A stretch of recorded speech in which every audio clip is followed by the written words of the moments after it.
Tu peux y aller. Le veau d'or est toujours debout. On en sent sa puissance. On en sent sa puissance d'un bout du monde à l'autre bout.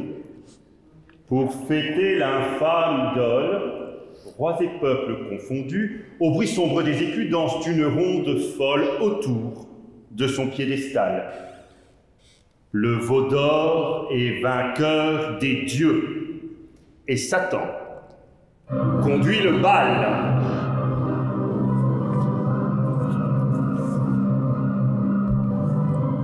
Ce devait être un effet de surprise. Et donc, voilà, vous l'aurez eu 2 fois. Chères consoeurs, chers confrères, monsieur le secrétaire perpétuel, monsieur le vice-directeur, mesdames, messieurs, chers amis, après cette rapide introduction satanique, et je ne pensais pas que cette phrase aurait tant de portée après cette introduction, justement, pour camper le décor dont nous allons nous immerger aujourd'hui, j'aimerais vous remercier pour votre présence nombreuse. Nous avons dû clôturer les inscriptions plusieurs jours, voire semaines avant notre rencontre, et nous nous réjouissons de l'engouement suscité par cette conférence-concert qui, je l'espère, sera à la mesure de vos attentes. J'en profite une fois encore pour remercier l'Académie royale de Belgique, le Collège Belgique et tous ses collaborateurs d'avoir répondu favorablement à notre proposition et de nous accueillir dans ce beau lieu. Alors pour ceux qui me connaissent dans la salle, et j'en vois quelques-uns, il ne vous aura pas échappé qu'il s'agit pour moi d'un format un petit peu singulier. Je n'ai pas eu l'habitude d'organiser cela précédemment. Un peu plus long que les autres, et puis surtout un format à 3 voix. Je dois parler plus près du micro, décidément. Donc, ça va comme ça? Parfait. Donc, nous allons donc ici avoir une conférence concert à 3 voix. Puisque vous l'aurez remarqué sur les affiches, et puis vous voyez que nous sommes 3 ici, moi je vais parler et puis eux ils vont faire de la musique, c'est pour ça que vous êtes là. Alors je voudrais d'abord peut-être présenter les 2 musiciens brièvement. Emmanuel Wallon, que vous avez déjà entendu, qui est le chanteur, ça vous en êtes un petit peu douté vu le timbre sonore de sa voix. Manu a étudié le chant au Conservatoire royaux de Bruxelles et de Mons. Il obtient un premier prix de chant opéra et a étudié auprès des plus grands professeurs de chant belges et internationaux. Il est tout aussi à l'aise dans les répertoires de l'opéra, mais également de l'opérette, voire du musical. Et il s'adonne presque exclusivement à l'enseignement du chant, avec parfois, et on espère de plus en plus souvent, des incursions sur les scènes. Et d'ailleurs, pour ceux qui auraient envie de le réentendre, il donnera le 27 octobre prochain un concert avec la pianiste Karine Lechner à Saint-Gilles. Mais bon, il vous donnera tous ces détails-là tout à l'heure. Flavien Casaccio, notre pianiste, qui est pianiste, chambriste, concertiste. Il a obtenu de nombreux prix internationaux et il a étudié à plusieurs conservatoires. Il enseigne au conservatoire de Mons. Il est pianiste également au sein du Belgium National Orchestra et il accompagne les concerts organisés dans le cadre du festival de Dinan. Et donc voilà, nous allons ici former une équipe à 3 pour vous parler aujourd'hui du Diable à l'opéra. Ça sera donc un voyage musical autour de la figure du diable. Alors, j'y insiste avant de commencer, vous vous doutez qu'il s'agira d'un voyage nécessairement schématique. On ne passe pas une nuit à l'opéra, c'est dommage. En tout cas, juste 2 heures à l'Académie royale de Belgique, ce qui n'est quand même pas mal. Et nous avons conçu ce voyage comme un véritable dialogue, même si la première partie est un peu monologuée. Et ça sera moi qui vais occuper cette première partie. La musique, ça se mérite, et donc vous allez devoir subir d'abord mon babillage pour un petit peu justement vous remettre la problématique que nous allons gérer ensemble dans un contexte nécessaire. Il est évident que nous n'avons aucune prétention à l'exhaustivité, nous n'allons pas illustrer toutes les figures de diable à l'opéra, ça serait vraiment trop long, et nous avons décidé, pour éviter le catalogue, dialogue qui serait ennuyeux et laborieux, de nous focaliser sur la musique du 19e siècle et essentiellement sur le romantisme qui, vous allez le voir, je vais y revenir dans mon introduction contextualisante, a vraiment utilisé énormément cette figure du diable et pour des raisons très claires qu'il nous faudra peut-être rééclairer dans quelques instants. Donc, nous allons commencer sans plus tarder cette introduction contextualisante qui, elle aussi, sera schématique, bien entendu. Il ne s'agit pas d'une conférence de musicologie, vous l'aurez compris, mais bien d'un accompagnement pour que les musiciens s'expriment. Donc, c'est moi, en fait, ici, qui les accompagne, plus que eux ne le font avec moi. Donc là, je suis censée un peu leur dérouler le tapis rouge et puis leur céder la parole. Alors, je voudrais peut-être, là, c'est une déformation professionnelle d'universitaire, évidemment, vous donner quelques repères bibliographique en vous disant tout de suite que la bibliographie sur le sujet, elle est énorme et que pour préparer cette conférence-concert, il a fallu s'adonner à plusieurs lectures croisées. Mais je retiendrai essentiellement ici deux ouvrages qui sont les socles théoriques de cette conférence. Tout d'abord, l'ouvrage de Max Milner, qui date de 1960, qui est donc un texte déjà ancien, mais qui est resté un ouvrage incontournable pour cette question, réédité tel quel chez Corti en 2007, et qui, comme son titre ne l'indique pas, ne se limite pas à la littérature française. Il s'agit vraiment d'une incursion dans le monde de la figuration littéraire du diable. Même si Milner étudie essentiellement les œuvres françaises, il est obligé, bien entendu, de faire des excursus extérieurs. C'est en cela que ce texte est fondamental pour nous. Et puis, pour ce qui est de la musique, eh bien, je me référerai essentiellement à l'ouvrage de vulgarisation, mais extrêmement bien fait, de Nigel Wilkins, de 1999, qui lui aussi est encore très ancien, mais toujours d'actualité. Alors, entrons dans le vif du sujet et évoquons cette figure de diable. Qui pouvais-je choisir comme meilleur illustrateur de cela que Jérôme Bosch, bien entendu, dans ce détail que vous reconnaîtrez probablement, du troisième volet du triptyque L'Enfer du Jardin des Délices, où vous le voyez. Alors, le pointeur ne fonctionne pas avec les écrans, donc je ne peux pas le faire, mais si vous pouvez regarder sur l'écran de droite, moi je le montre ici à gauche, le personnage du diable, il se trouve ici. Et donc, il est un petit peu relégué à l'extérieur. Ce qui occupe le premier plan, ce sont des instruments de musique, vous le voyez, des instruments de musique qui sont entourés par des créatures diaboliques, qui sont utilisés par ces créatures diaboliques, mais pas que. Vous remarquerez que ces instruments de musique servent aussi d'instruments de torture pour les damnés.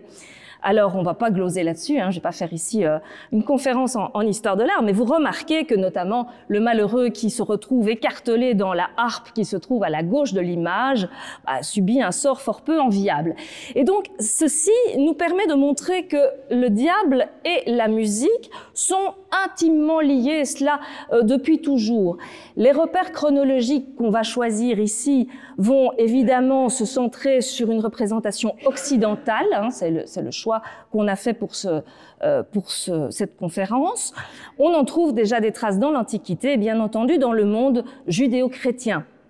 Et où que l'on aille, on se rend compte que ces figures diaboliques, et je le mets au pluriel parce qu'il n'y a pas une seule représentation du diable, sont omniprésentes dans tous les types de discours, en fait, dans tous les types de supports, que ce soit la littérature, l'art, la musique, j'aurais pu rajouter la sculpture également. Bref, toutes les figurations de l'imaginaire ou du réel, cette espèce de hantise de l'humain pour cette figure du diable, elle est permanente et elle n'a pas fini d'ailleurs de nous occuper. Alors, la fonction de ces figures diaboliques dans cette représentation du monde, elle n'est pas univoque non plus, pas plus que les représentations. C'est-à-dire que on va voir que la fonction des personnages diaboliques va évoluer en fonction des époques, mais également des lieux où ils vont faire leur apparition, et puis aussi, bien entendu, des artistes qui vont choisir de focaliser leur attention sur cette personnalité étrange.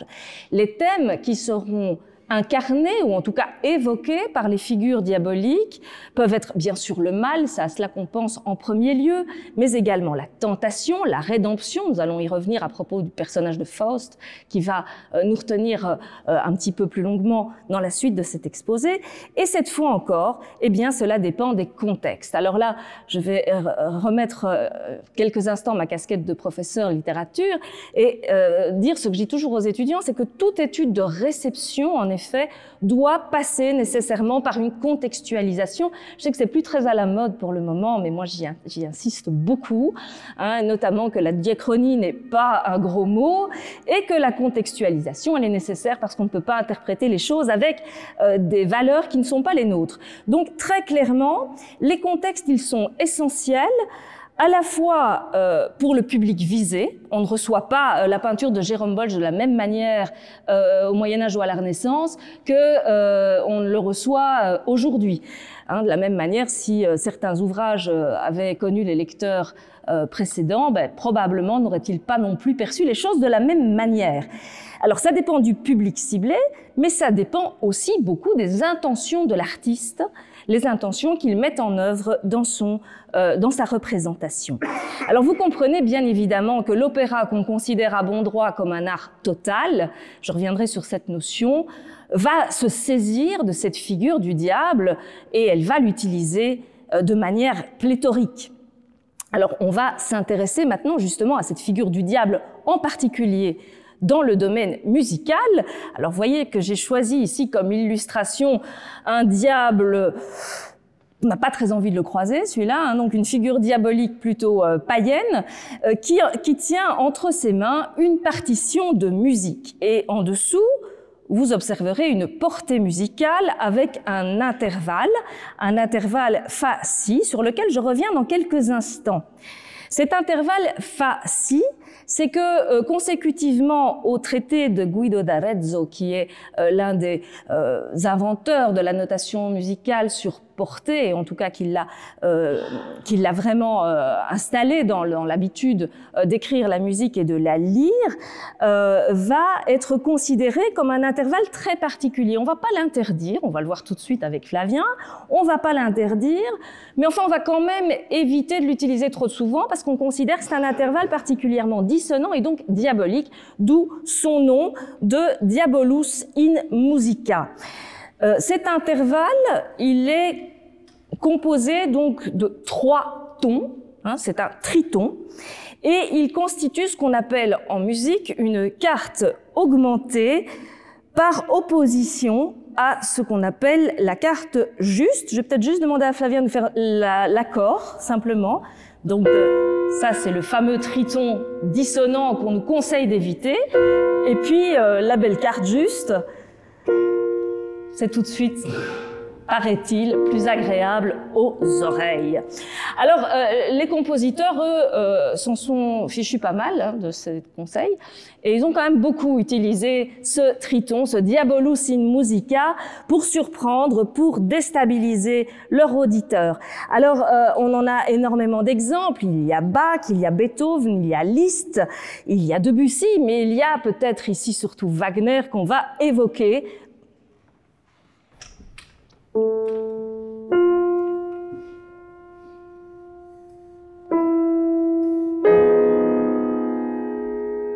C'est le fameux accord de Tristan que vous aurez reconnu.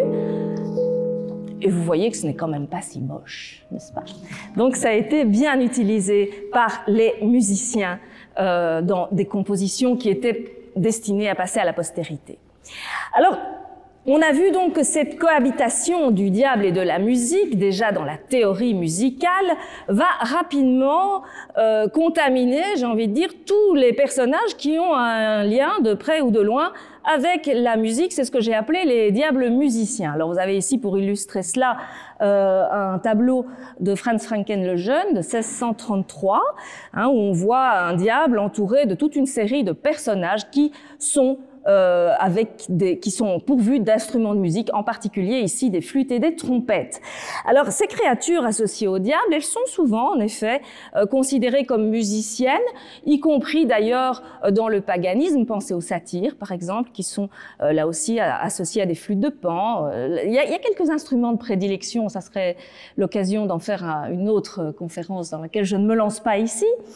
Mais il est très clair dès lors que l'Église chrétienne, quant à elle, va très rapidement associer tout ce qui touche à la musique profane à une œuvre du malin, puisqu'en effet, pour elle, tout ce qui n'est pas musique liturgique, musique religieuse, aurait des attraits peut-être un peu trop dangereux, peut-être comme ce fameux triton, ce diabolus in musica qu'on vient d'évoquer, et éloignerait au fond le fidèle du droit chemin en enivrant ses sens et en affaiblissant son âme. C'est la raison pour laquelle les jongleurs, les ménestrels, sont désignés le plus souvent dans le langage religieux comme des ministres de Satan. Alors voilà pour les diables musiciens, mais qu'en est-il de ceux qui font de la musique, ceux qui la composent et puis ceux qui la jouent?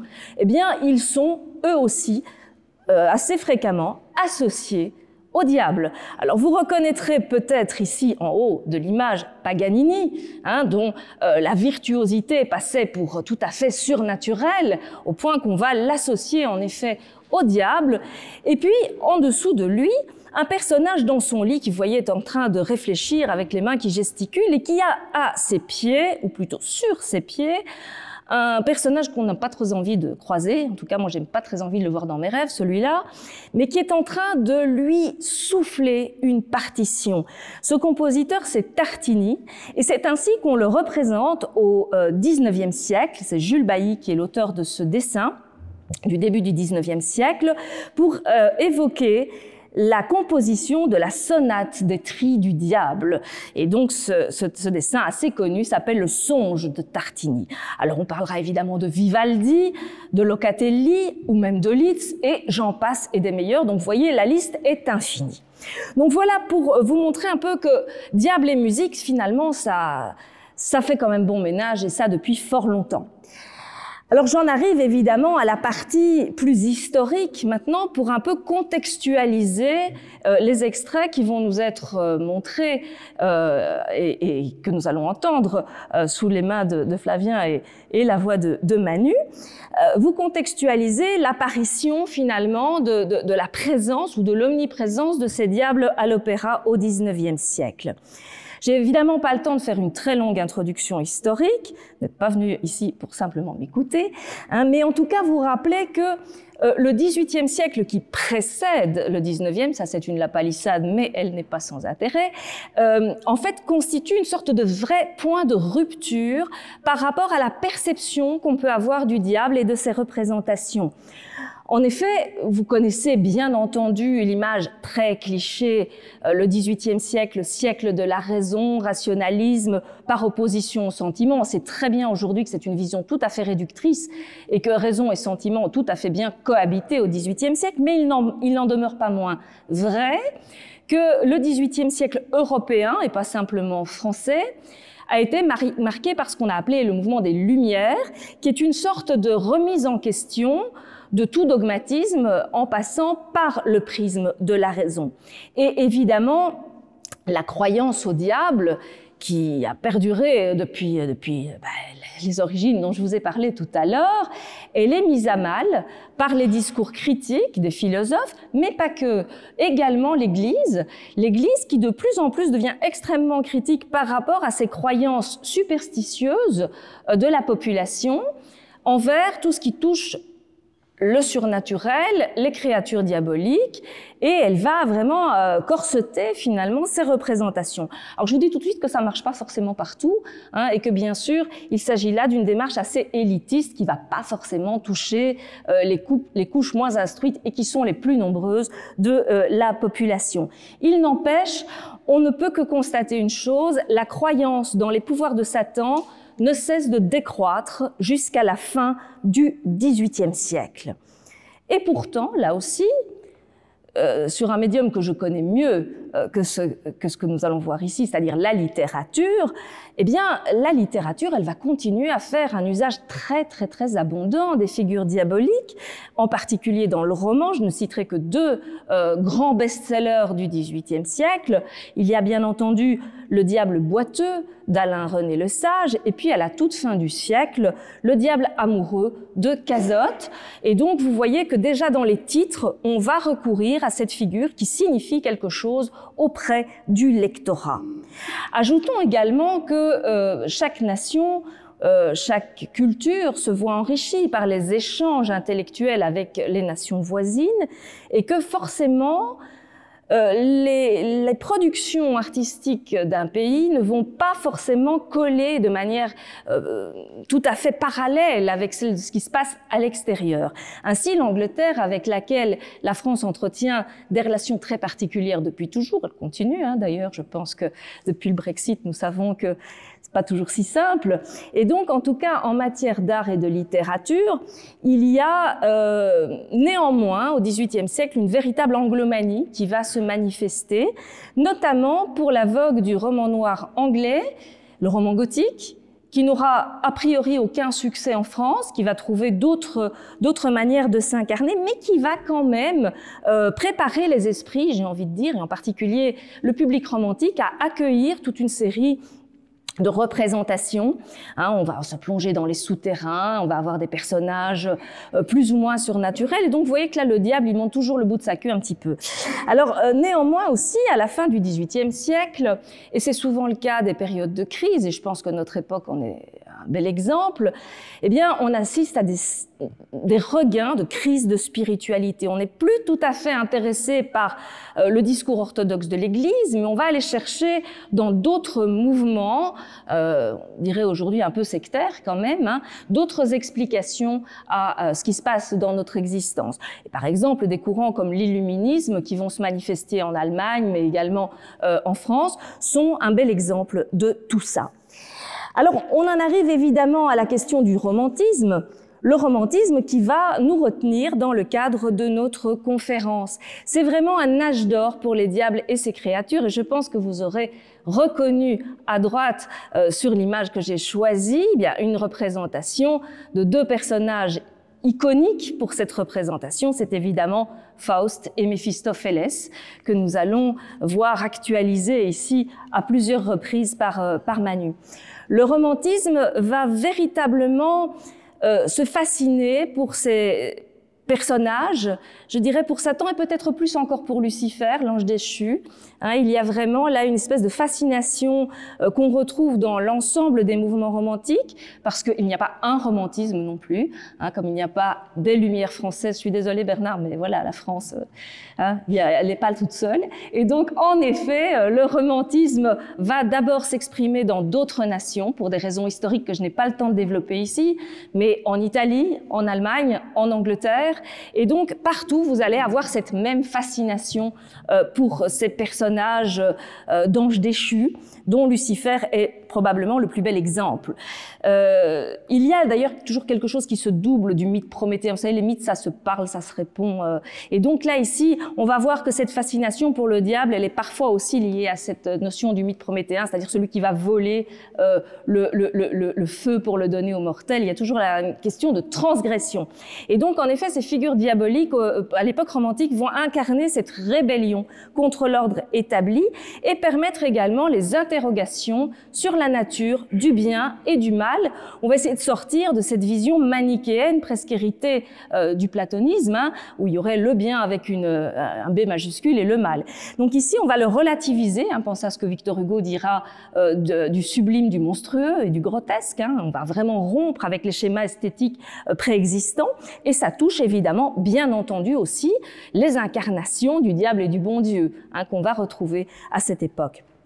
Ce qui est important aussi à cette époque-là, aux périodes romantiques, c'est de voir que cette interrogation sur la morale, elle se retrouve évidemment associée à cette redéfinition du bien et du mal, et puis surtout que le diable qu'on a vu représenté dans tout ce que je vous ai montré ici sous des figures particulièrement monstrueuses, assez éloigné d'une apparence humaine quand même, hein, en tout cas chez Bosch ou même chez le personnage que je vous ai montré qui surmontait mon intervalle de Triton.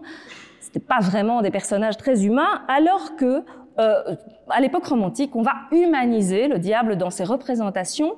Et puis également, peut-être lui donner une sorte de conscience, alors conscience particulière, mais une conscience qui est peut-être plus proche de nous, hein, peut-être une part de diabolique en chacun de nous, ça je vous laisse seul juge. Mais dès lors, on va se retrouver face à un moment où des mythes qui étaient antérieurs à l'époque romantique vont se trouver réinvestis d'un nouveau souffle, et en particulier le mythe de Faust, qui, dans le cadre de notre conférence, a évidemment une place essentielle. Alors, en 2 mots, je pense que vous connaissez tous plus ou moins hein, le mythe de Faust, mais je vais quand même y revenir quelques secondes. Il s'agit d'un des grands mythes occidentaux qui s'inspire de la vie d'un authentique personnage, Johann Georg Faust, un alchimiste allemand du XVIe siècle qui va se trouver très rapidement figuré en personnage littéraire du côté de l'Angleterre avec Christopher Marlowe dans sa tragique histoire du docteur Faust, qui est une pièce de théâtre qu'il écrit à la fin du XVIe siècle et qui est publiée pour la première fois à Londres en 1604. Alors ce personnage qu'on voit représenté ici à l'écran est avide de connaissances, il est avide de pouvoir. Vous voyez ici le lien que j'essayais d'établir avec Prométhée. Et il va conclure un pacte diabolique avec Méphistophélès, en échange de pouvoirs surnaturels, de connaissances infinies, de plaisirs terrestres. Il pourra avoir tout ce qu'il désire, mais pour cela, il devra céder son âme au diable, et cela pour l'éternité, bien évidemment. Alors, il y a eu énormément d'adaptations de ce mythe, mais celle qui est la plus célèbre et celle qui a le plus inspiré nos musiciens, c'est l'adaptation qu'en a donnée Goethe, avec 2 versions de Faust. Une première en 1808, qu'on appelle communément le Faust I, et une seconde en 1832, publiée de manière posthume, le Faust II. Alors, on y retrouve cette quête de sens, de connaissance, de tentation, de rédemption que j'ai déjà évoquée. Mais romantisme oblige, littérature oblige, on va y ajouter quand même un personnage féminin, Gretchen, Marguerite, qui va avoir une place essentielle dans l'opéra, hein, parce qu'évidemment, il faut rajouter une dimension amoureuse, une dimension sentimentale à cela. Je vous rappelle que la Faust va vouloir gagner la jeunesse éternelle pour pouvoir séduire Marguerite. Donc vous voyez que là, on est vraiment au cœur même de cette représentation évoquée ici. Et bien entendu, cette figure de Faust se trouve emblématiquement représentée par le répertoire opératique. Vous avez ici une représentation qui met en scène justement Faust et le diable, traditionnellement vêtu de rouge, et puis avec cette apparition presque surnaturelle de Marguerite et de son rouet. Vous verrez que c'est une représentation qu'on va retrouver très fréquemment, même notamment dans les affiches des opéras. Alors, le personnage qui va incarner le diable, en rouge ici à l'écran, va connaître des spécificités vocales très particulières qui vont varier en fonction des compositeurs et en fonction des époques. Et ça tombe bien pour l'époque qui nous retient ici aujourd'hui. Eh bien, le diable est souvent incarné par un baryton basse qui est justement la tessiture de Manu. Quel heureux hasard! Et donc, voilà, nous avons ici des incarnations qui vont se retrouver presque toujours chantées par des hommes à la voix très grave. Et le Faust de Gounod en est un bel exemple. C'est celui sur lequel nous avons essayé d'ouvrir notre bal satanique avec quelques ratés techniques, mais que nous avons quand même entendu. Et nous n'avons pas choisi de l'intégrer pour une raison très simple, c'est que la formule piano-voix s'accordait assez mal avec les orchestrations de cela. Donc nous avons préféré utiliser des répertoires qui étaient plus propices à mettre en avant les chanteurs. Alors il est temps maintenant pour nous de commencer notre voyage musical. Je vous dirais simplement que nous allons utiliser une présentation chronologique. On va dire que c'est encore une déformation de prof. Oui, c'est pas faux. Mais c'est aussi parce que ça a un sens pédagogique, mais c'est aussi parce que ça a un sens par rapport à l'évolution de la figure du diable et qu'on va voir que ce que veulent faire les compositeurs change en fonction des époques et des lieux, comme je vous le disais tout à l'heure. Alors cette fois-ci, vous allez bientôt être libéré de moi. Je vais simplement à chaque fois présenter rapidement le compositeur et puis l'opéra que nous avons décidé de retenir. Puis Manu nous présentera rapidement le contexte d'apparition de l'air qu'il va interpréter devant vous ici, pour que vous sachiez un peu quand ça se passe dans l'histoire, hein, comme on dirait vulgairement. Et puis, en guise d'envoi, pour terminer, avant de nous séparer, nous vous réservons une petite surprise finale qui va faire une petite entorse à la présentation chronologique que j'ai avancée. On viendra un petit peu en arrière, mais j'en dis pas plus. En avant la musique, il est temps de commencer à écouter nos artistes. Alors, les deux premiers compositeurs que nous allons rencontrer ici sont Weber et Meyerbeer. Alors, vous allez dire, il s'agit de deux compositeurs qui ont l'air d'avoir plus ou moins, là, sur le papier, le même pédigré, hein. Si vous regardez leur date de naissance et de mort, par le fait qu'il y en a un qui a eu la chance de vivre plus longtemps que l'autre, ils sont plus ou moins contemporains et ce sont tous deux des compositeurs allemands. Et néanmoins, ce sont des compositeurs qui vont nous faire évoluer dans un univers tout à fait différent. Le premier d'entre eux, avec Der Freischütz en 1821, sera véritablement emblématique du romantisme allemand, alors que Robert le Diable, qui est monté à peine 10 ans après, est le premier opéra de Meyerbeer, mais composé pour l'Opéra de Paris, et ça c'est une grosse différence. Hein, donc, vous savez que traditionnellement, on date le romantisme français de 1830, plus ou moins, c'est les Méditations de Lamartine, c'est aussi la fameuse bataille d'Hernani gagnée par Hugo. Hein, mais ben, voilà, les Allemands, ils avaient déjà commencé bien avant. Et en tout cas, le Freischütz est vraiment une représentation du romantisme allemand. Meyerbeer a quant à lui la volonté d'incarner non pas l'opéra allemand, mais bien l'opéra français de cette période, et ça change beaucoup de choses par rapport au répertoire opératique lui-même. Alors on va commencer par Weber, en sachant que tous deux sont des figures essentielles dans l'histoire de l'opéra, car ils sont tous deux des réformateurs. Je vous l'ai annoncé, Weber entend affirmer le caractère national allemand, et il va déjà élaborer des principes qui seront repris plus tard par Wagner, notamment la notion de Gesamtkunstwerk, c'est-à-dire d'œuvre totale, d'art total, représentée par l'opéra. Le Freischütz, 1821, apparaît donc dans un contexte extrêmement particulier. Là, je reviens encore à la diachronie. Hein. Vous remarquerez que 1821, c'est quand même après 1815, qui doit évoquer beaucoup de choses quand même, c'est-à-dire la chute de Napoléon, la chute du Premier Empire, et rappeler quand même que le romantisme européen se marque par une exacerbation du sentiment national un petit peu partout, qui va être encore accrue évidemment par le dégoût de la France et du premier empereur. Et donc nous avons là une manifestation très claire de la volonté de donner un opéra allemand plongeant dans une tradition de la musique allemande. Meyerbeer, lui, il rencontre un tout autre souhait. De son vrai nom, Jakob Liebmann Beer est issu d'une riche famille juive berlinoise, ce qui explique probablement que si ce compositeur était extrêmement joué dans les années 1830, il est presque plus monté du tout depuis. En tout cas, dès la fin du 19e siècle et pendant toute la première moitié du 20e, il ne le sera pas. Je crois que vous n'avez pas besoin des sous-titres. Voilà, il y avait vraiment là un sentiment d'antisémitisme qui a joué dans l'effacement de sa postérité. Il fera plusieurs voyages à Paris, il vient à Paris, il faut aussi savoir, et ça peut-être que vous pourrez en parler avec Manu après la conférence, le succès il s'obtient à Paris, hein, c'est vraiment la théorie du centre et de la périphérie. Paris c'est la capitale culturelle, il vient à Paris mais il y reste, hein, et il sera le protégé de Cherubini, et il fera lui toute sa carrière à Paris. Il ne cachera pas sa volonté de créer un grand opéra français, et pour ce faire, eh bien, il va faire appel à un personnage très connu à l'époque, Eugène Scribe.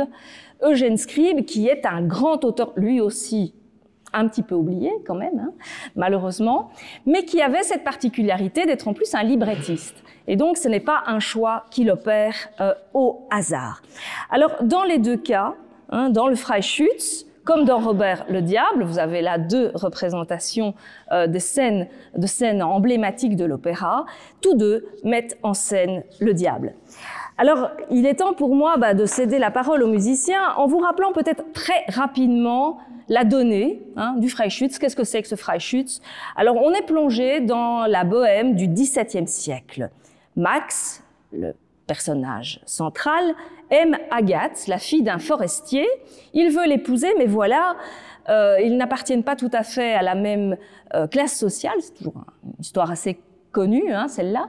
Et donc, il va devoir se montrer digne d'elle. Nous sommes au XVIIe siècle, je viens de le rappeler, donc pleine période de cette résurgence de cet amour galant qu'on retrouve en France avec la préciosité, par exemple. Il faut se montrer digne de sa promise. Et il va devoir remporter un concours de tir. Ça tombe bien, c'est un tireur d'élite, on dirait aujourd'hui, mais voilà, il est un peu rouillé. Donc, il n'est pas du tout sûr de son coup.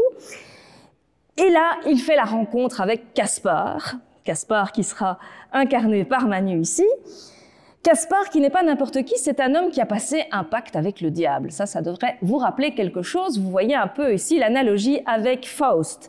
Et donc, Caspar, il cherche quand même de la nourriture pour son maître. Et donc, il cherche des âmes à perdre. Et il se dit que Max, ça serait peut-être un bon client. Hein, donc, il va peut-être lui proposer la même chose. Il lui propose de lui confectionner des balles magiques, des balles qui ne ratent jamais leur cible. Comme ça, il est sûr de gagner le cœur d'Agathe. Et en effet, ça marche. Au moment où Max tire sur la colombe qu'il doit abattre, eh bien, en effet, elle ne rate pas sa cible, mais voilà ce que Caspar avait oublié de lui dire, c'est que la cible, c'est pas la colombe, c'est Agathe elle-même.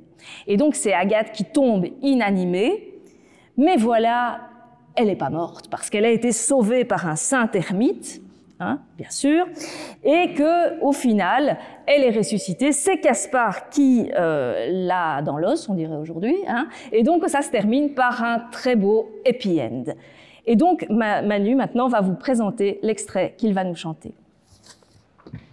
Alors on est à la fin de l'acte 1, c'est l'air de Caspar, donc et il va être le triomphe, la vengeance va réussir. Voilà, il a réussi à trouver Max dans son piège, c'est qu'il va pouvoir lui voler son âme. Voilà.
Alors nous passons maintenant à Meyerbeer avec Robert le Diable.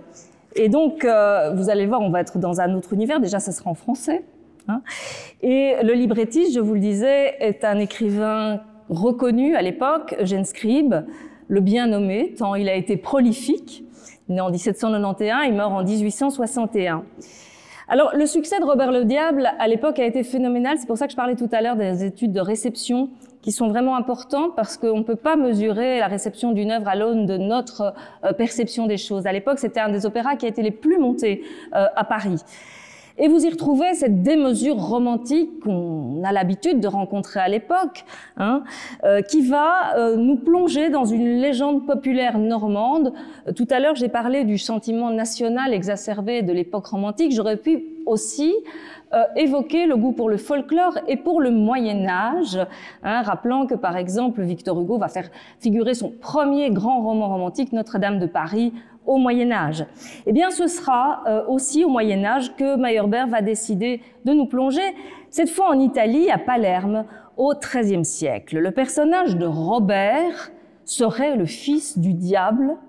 C'est en tout cas ce que raconte par monts et par vaux un troubadour, décidément, vous voyez qu'ils sont quand même pas bons à fréquenter, ceux-là, un troubadour qui colporte cette histoire, et Robert n'aime pas du tout qu'on aille raconter ce genre de choses sur lui. Mais voilà, il va devoir un peu calmer sa rage contre ce fameux troubadour, puisque ce dernier est fiancé à Alice. La place des flammes est quand même importante dans ces opéras.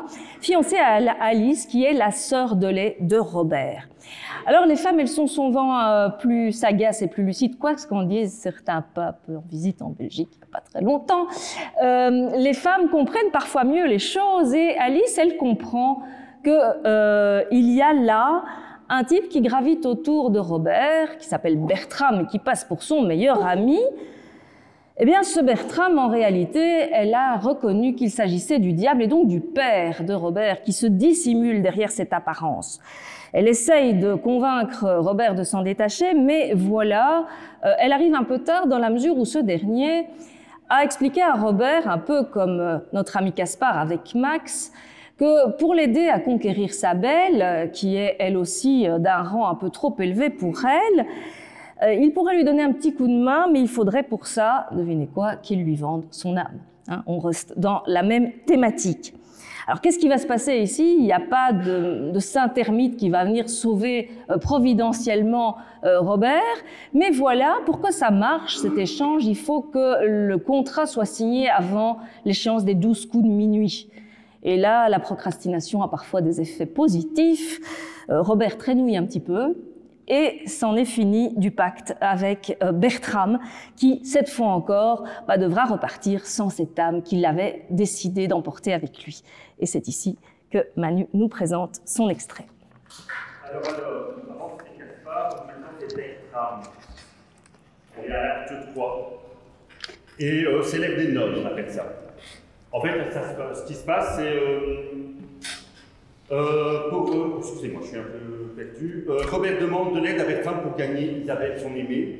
Et pour ce faire, Bertram entraîne Robert dans un cimetière et invoque des nonnes damnées. Et pousse Robert à un sacrilège. Le vol d'un drapeau sur la tombe de Sainte Rosette.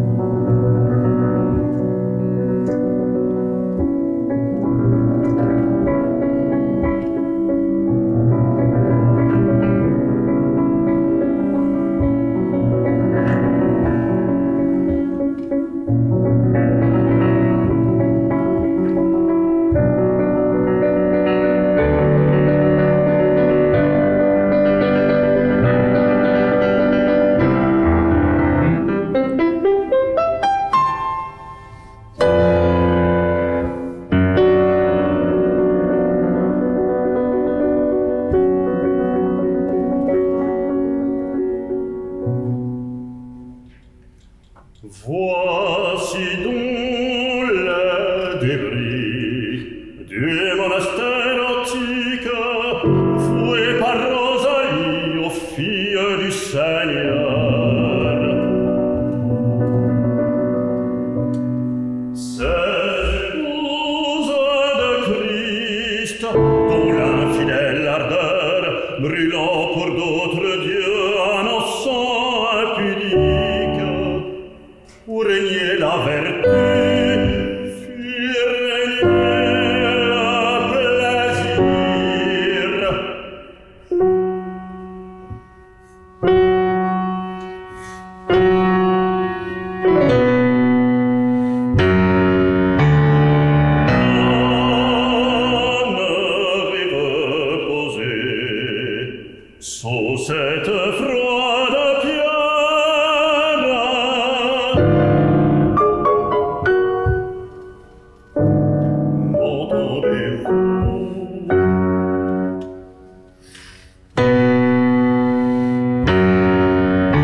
Alors nous allons résolument changer d'univers, cette fois encore avec Gounod.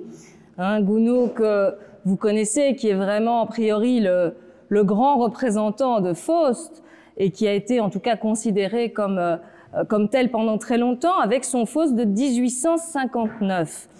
Le présenter sera ici assez rapide. Gounod est un compositeur qui vient relativement tardivement à l'opéra et qui va découvrir les romantiques allemands qui vont beaucoup l'inspirer. Il n'était a priori pas destiné à cette carrière opératique puisqu'il commence sa carrière essentiellement en composant de la musique religieuse et qu'il ne compose son premier opéra qu'en 1851 avec une Sappho. Avec Faust, il s'affirme comme l'un des maîtres de l'opéra français et cette fois, il ne le cache pas, son inspiration, c'est Goethe. Le Faust de Gounod a connu une très longue genèse. Gounod dit y avoir pensé directement après avoir lu Faust, les deux Faust, dont il va s'inspirer dans son opéra. Il collabore lui aussi avec un personnage connu à l'époque, avec lequel il allait avoir une longue collaboration, c'est le librettiste Jules Barbier, qui est l'auteur du livret du Faust, que nous allons entendre aujourd'hui maintenant. La distance qu'on va avoir par rapport à Goethe, c'est que, je vous l'ai montré tout à l'heure, Goethe a introduit cette dimension féminine, cette dimension amoureuse dans le mythe initial. Chez Gounod, cette dimension, elle va être vraiment explosée avec le personnage de Marguerite, avec une espèce de dramatisation de ce personnage qui va être accusé d'infanticide, mais je vais pas me lancer dans vous connaissez quand même tous plus ou moins, je pense, ce Faust de Gounod. L'histoire, elle est la même, elle est la même que celle qu'on a rencontrée jusqu'ici, mais en effet, il y a cette malheureuse Marguerite là qui va être perdue par Faust, qui va se retrouver enceinte, qui va devoir qui va être accusée d'avoir tué son enfant. Et donc, on va avoir chez Gounod cette volonté de joindre au fond les deux dimensions que vous aviez chez Goethe dans le Faust 1 et le Faust 2. On va vraiment avoir deux parties. On va voir que la figure de Marguerite, elle sera en quelque sorte cette incarnation de la rédemption, cette fois encore le rôle des femmes dont j'ai parlé précédemment, qui est vraiment tout sauf secondaire dans ces opéras. Alors maintenant, Manu va vous présenter l'extrait qu'il va nous chanter. Je lui cède la parole. Alors, nous sommes à l'acte 3. C'est vous qui faites l'endormi. Donc Méphisto donne une sérénade afin d'appeler Valentin, le frère de Marguerite, sur la fidélité et la constance des femmes.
Ensuite tout baiser.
Alors nous allons progresser dans notre voyage chronologique et nous allons passer en Italie maintenant avec Arrigo Boito, 1842-1918, et son célèbre Méphistophélès de 1868. Alors quand je dis qu'on passe en Italie, c'est vrai sans être tout à fait vrai, puisque ce compositeur, qui est aussi le librettiste, et je vais m'y arrêter dans quelques instants, est aussi passé par Paris. On parlait tout à l'heure de la reconnaissance par le centre, le passage par Paris, mais bon, lui, néanmoins, va quand même s'illustrer en italien et retourner en Italie, avec, cette fois encore, une volonté de réforme. C'est assez amusant, on parlait tout à l'heure du pouvoir de rébellion du diable. Clairement, je pense que les compositeurs, ils ont un petit peu envie d'être diaboliques aussi. Là, on a vu que Meyerbeer avait vraiment envie de moderniser l'opéra, ou en tout cas d'incarner un génie national. Avec Boito, il y a aussi cette volonté de secouer le cocotier et de l'opéra italien lui-même. Alors, le fait qu'il soit à la fois compositeur et librettiste, c'est pas quelque chose d'unique. Wagner faisait ça aussi. Il y a eu plein d'autres compositeurs qui l'ont fait, mais c'est assez intéressant parce que pour toute personne qui s'intéresse à l'histoire de l'opéra, on sait qu'il y a toujours une querelle par rapport à la place relative du texte et de la musique. Qu'est-ce qui prime, le verbe ou la note? Et bon, on a des querelles célèbres entre des compositeurs et puis leurs librettistes. Alors là, ici, la chose est réglée. Quand on fait les deux, on a intérêt à s'entendre avec soi-même. Et donc, clairement, c'est le cas de Boito. Boito, qui est un grand admirateur de Victor Hugo et qui va vraiment s'imprégner des grands principes du romantisme, et j'ai envie de dire du romantisme le plus outrancier qu'on peut avoir et qui est déjà passé de mode à cette époque. Vous voyez qu'on a avancé dans le 19e siècle et que l'œuvre de son opéra Méphistophélès, j'ai indiqué ici 1868, j'y reviendrai tout à l'heure parce qu'il y a quand même quelques petits paramètres à ajuster par rapport à la chronologie. On est déjà bien loin dans le 19e siècle. A priori, le romantisme, il n'est plus tout à fait là, encore qu'en musique, ça se discute. Et en tout cas, pour Boito, il appartient à un mouvement italien qu'on appelle la scapigliatura, qu'on traduirait en français par la bohème. La bohème telle qu'elle est illustrée par Henri Murger dans les scènes de vie de Bohème, qui vont aussi donner, vous savez, lieu à des opéras, la fameuse bohème avec les fameux airs connus de Mimi, etc. Alors ici, il y a dans ce mouvement-là cette volonté d'affirmer un romantisme tardif, de se montrer comme étant contestataire par rapport à tout ce qui existe précédemment, et aussi se démarquer du bel canto traditionnel, se démarquer de l'opéra traditionnel italien, en donner une nouvelle version. Et on parle souvent de Boito comme l'un des représentants de la jeune école d'après Verdi. Alors, son opéra Méphistophélès, vous aurez reconnu évidemment le nom d'un personnage bien connu, de Mythe de Faust, encore toujours, mais c'est un texte qui va être un texte musical qui va être retravaillé à plusieurs reprises. Alors, on a parlé tout à l'heure avec Gounod d'une très longue genèse, plus de 30 ans pour le Faust de Gounod, enfin près de 30 ans pour le Faust de Gounod. Dans le cas de Boito, c'est un petit peu différent dans la mesure où la première version qu'il donne en 1868 et qui sera jouée, qui sera créée, ne va recevoir aucun succès. C'est un flop complet. On considère que l'œuvre est beaucoup trop longue, qu'elle est beaucoup trop outrée, ça passe pas auprès des musiciens, ça passe pas non plus auprès du public. Et donc il va retravailler la partition, il en donne une nouvelle version en 1875 et une troisième version dite définitive en 1881. Mais en réalité, c'est celle de 75 qui sert de socle, et c'est en tout cas à cette partition que Manu a emprunté l'air qu'il va interpréter devant vous aujourd'hui. Cette fois encore, le compositeur ne cache pas sa dette envers Goethe et envers les deux Faust de Goethe. Les premières versions qu'on a vues jusqu'ici étant quand même largement focalisées sur le Faust I. Ici, la volonté vraiment de donner une amplitude peut-être plus métaphysique à son personnage.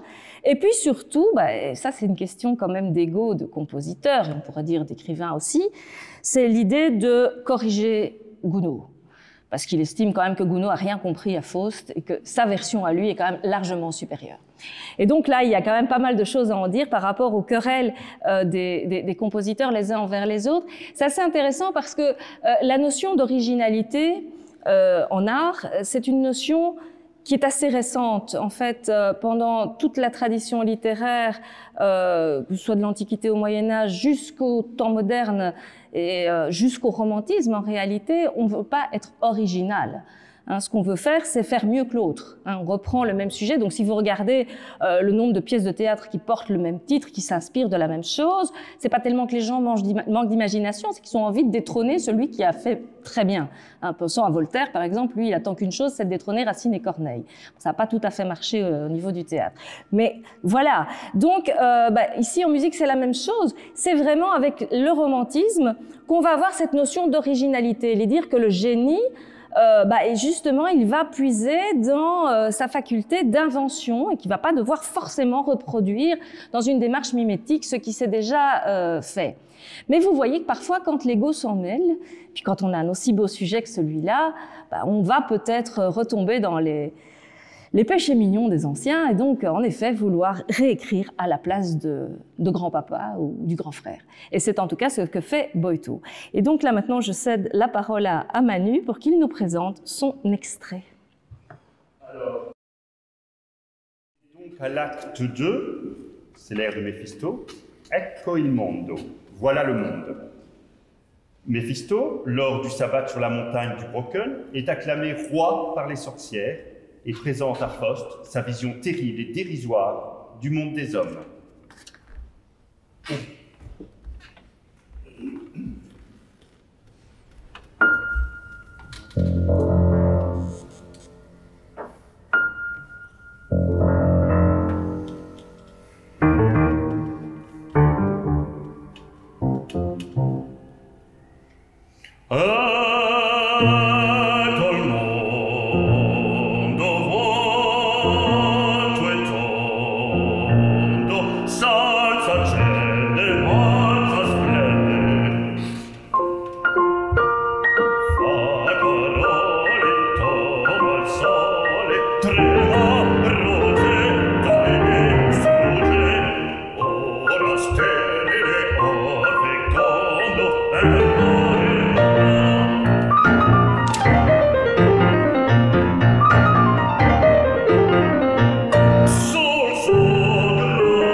On a eu deux beaux exemples de rire satanique dans les extraits qui ont été choisis. Alors, on va passer, on arrive tout doucement à l'issue de notre voyage musical, mais il y en a encore deux petites haltes à faire. Et nous voilà revenus en France. Cette fois encore, nous avançons dans le temps avec Jules Massenet. Jules Massenet est un ouvrage que vous avez représenté ici dans une de ses affiches les plus célèbres, Griselidis de 1901. Et donc, comme l'indique l'affiche, nous ne sommes pas ici face à un véritable opéra, mais bien par rapport à ce que nous sommes confrontés à ce que Massenet appelle un conte lyrique. Cette fois encore, nous avons toute une série de librettistes très connus. Et ce qui est intéressant, c'est que nous retournons cette fois encore au Moyen-Âge, qui inspire évidemment beaucoup nos compositeurs, avec une légende qui avait fait déjà beaucoup d'émules auprès des écrivains. Alors en Italie avec Boccaccio, Boccace, avec sa Griselda de 1350 environ, et puis Charles Perrault qui a contribué à vraiment vulgariser cette histoire de Griselidis, qui va être ici revisité par Massenet, qui va y rajouter des éléments plus personnels qui étaient absents de l'histoire de base. Donc en gros, l'histoire de Griselidis telle que vous la trouvez chez Boccace et chez d'autres, chez toute une série d'écrivains qui vont aller puiser dans ce fond, c'est une malheureuse femme qui est mariée avec un homme. Il n'aurait pas la cote aujourd'hui, celui-là, parce qu'il veut vraiment éprouver encore une fois la fidélité de sa femme et puis sa patience, et donc il va lui faire subir les pires horreurs. Il va faire passer ses enfants pour morts, pour vérifier qu'elle arrive à surmonter, il va la chasser, il va en épouser une autre, enfin bref, le mec parfait. Et puis au final, bah voilà, il est convaincu que Griselidis est quand même l'incarnation de la vertu féminine, telle qu'on est toutes, mesdames, et donc il la rappelle à lui, et il la remercie. Voilà, simplement, c'est pas du tout l'option que va choisir Massenet. Et ce qui est intéressant pour nous ici, c'est qu'il va la mettre aux prises avec le diable. Vous le voyez représenté sur l'affiche. Vous voyez aussi un petit personnage au centre, entre le diable et Griselidis. C'est le personnage du fils de Griselidis qui a un rôle fonctionnel dans ce conte lyrique. Alors, une fois n'est pas coutume, c'est la femme qui est confrontée à la tentation du diable, pour une fois que c'est pas nous qui l'incarnons, n'est-ce pas? Et donc ici, ce qui va se passer, c'est qu'il va adjoindre un personnage qui était totalement absent de l'histoire de base. Ce personnage, c'est Alain.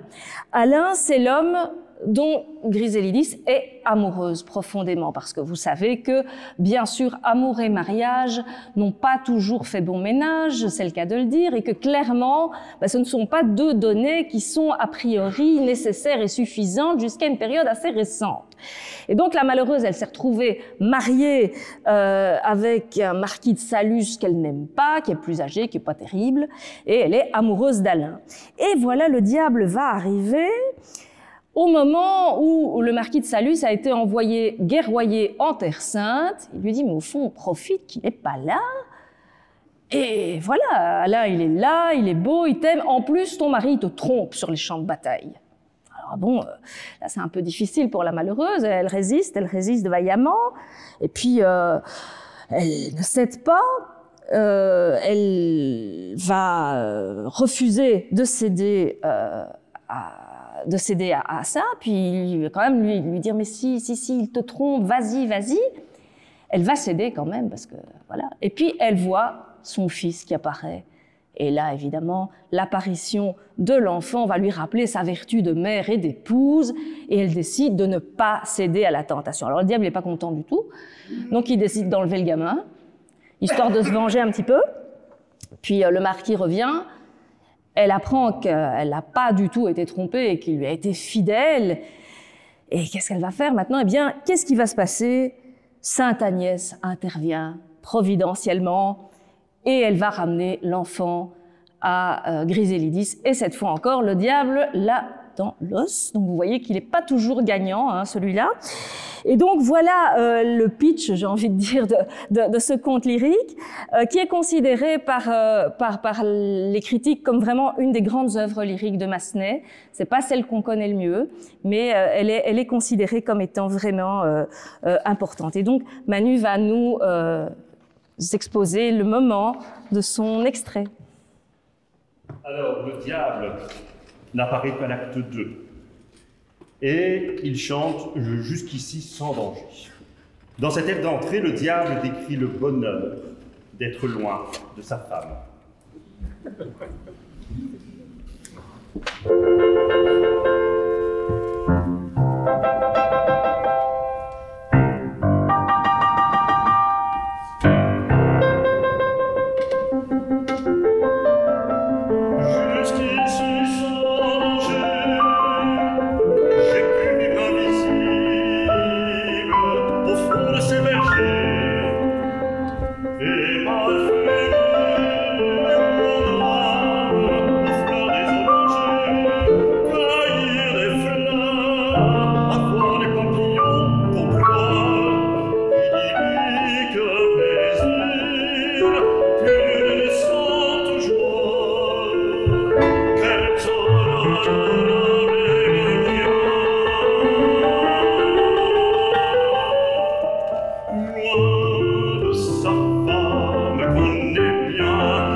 Qu'on est bien.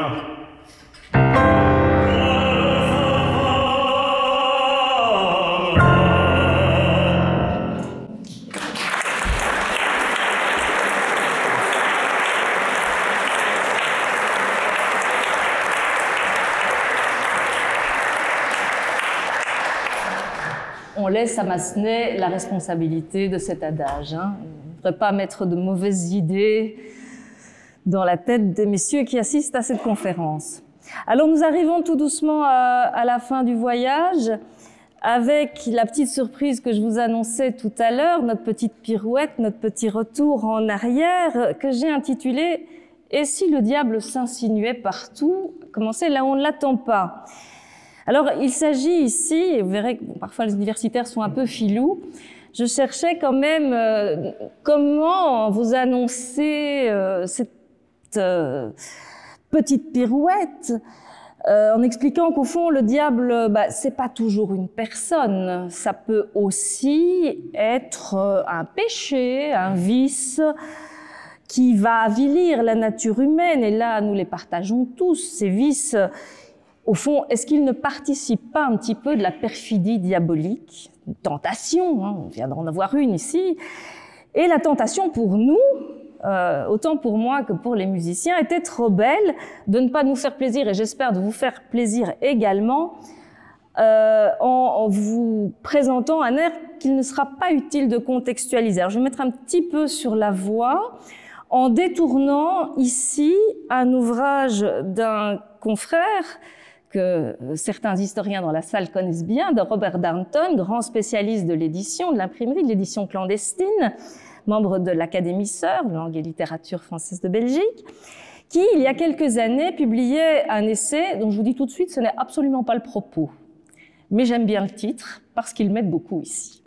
Alors, le titre, c'est « Le diable dans un bénitier, l'art de la calomnie en France ». Là, je pense que je vous mets un peu sur la voie. Et puis, pour ceux qui peuvent lire la musique, bien, ils verront un peu de quoi on parle ici. Je cède la parole à Manu.